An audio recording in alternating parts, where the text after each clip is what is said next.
ఒక చిన్న ప్రశ్న అడుగుతాను. మీ బైక్ లేదా కార్ పియూసీ ఎప్పుడు తీసుకున్నారో గుర్తుందా? ఇన్సూరెన్స్ రెన్యూ అయిందా?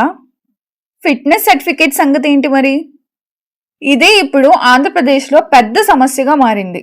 సెంట్రల్ గవర్నమెంట్ చెబుతున్న లేటెస్ట్ రిపోర్ట్స్ ప్రకారం మన ఆంధ్రప్రదేశ్లో ఉన్న వాహనాల్లో దాదాపు 80% వాహనాలు ఏదో ఒక నియమాన్ని పాటించకుండా రోడ్డు మీద తిరుగుతున్నాయట. ఇప్పుడు సంఖ్యల్లోకి వెళ్దాం. మన రాష్ట్రంలో మొత్తం సుమారు 1.8 కోట్ల వాహనాలు ఉన్నాయి. బైక్లు, స్కూటర్లు, కార్లు, ఆటోలు అన్నీ కలిపి. కానీ వీటిలో పూర్తిగా అన్ని పేపర్స్ సరైనవిగా ఉన్న వాహనాలు చాలా తక్కువ. సెంట్రల్ రోడ్ ట్రాన్స్పోర్ట్ మంత్రిత్వ శాఖ ఏమంటుందంటే చాలా వాహనాలకు పియూసీ సర్టిఫికేట్ లేదు, చాలా వాహనాలకు ఇన్సూరెన్స్ ల్యాప్స్ అయింది, ఇంకొన్ని వాహనాలకు ఫిట్నెస్ సర్టిఫికేట్ ఎక్స్పైర్ అయింది. ఇవన్నీ కలిపి చూస్తే 80% వాహనాలు నాన్ కంప్లైంట్ అన్నమాట. అంటే 80% వాహనాలు నియమాలను పాటించకుండా రోడ్లపై తిరుగుతున్నాయి.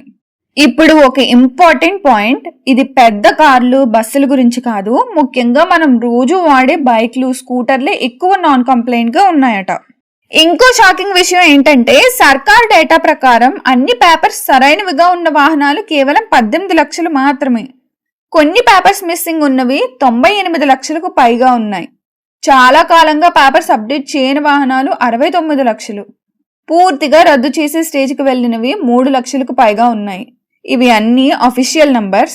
ఈ సమాచారాన్ని సెంట్రల్ రోడ్ ట్రాన్స్పోర్ట్ మంత్రిత్వ శాఖ జనవరి 2026లో విడుదల చేసింది. మరియు ఈ డేటా డిసెంబర్ 2024 వరకు ఉన్న వాహనాల నమోదును ఆధారంగా తీసుకుని తయారైంది. ఇప్పుడు ప్రమాదాల సంగతి మాట్లాడుకుందాం. రోడ్డు ప్రమాదాల్లో ఎక్కువగా ఇన్వాల్వ్ అవుతున్నవి 2 వీలర్స్.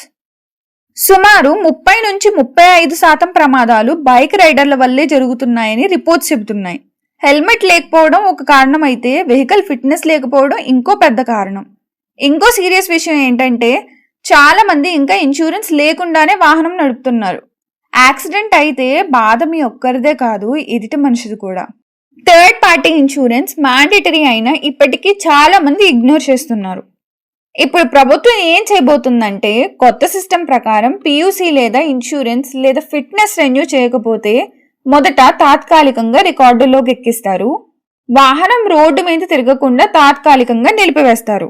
ఇంకొన్ని నెలల పాటు ఇగ్నోర్ చేస్తే చివరికి ఆ వాహనం శాశ్వతంగా రికార్డులకి పరిమితం అవుతుంది. ఆ వాహనానికి రోడ్డు మీద నడిచే హక్కు పూర్తిగా రద్దవుతుంది. ఇది పనిష్మెంట్ గురించి కాదు, ఇది మన భద్రత గురించి, మన ఊపిరి, మన కుటుంబం, మన రోడ్ల సేఫ్టీ గురించి. రోజుకు మనం 10 నిమిషాలు తీసుకుని పియూసీ రెన్యూ చేస్తే, ఇన్సూరెన్స్ అప్డేట్ చేస్తే, ఫిట్నెస్ చెక్ చేస్తే మన ప్రాణాలు కూడా సేఫ్, ఇంకొకరి ప్రాణాలు కూడా సేఫ్. ఈ వీడియో ఉద్దేశం భయపెట్టడం కాదు, అవేర్నెస్ మాత్రమే. మీ వాహనం పేపర్స్ ఒకసారి చెక్ చేసుకోండి, ఇంకొకరికి కూడా చెప్పండి.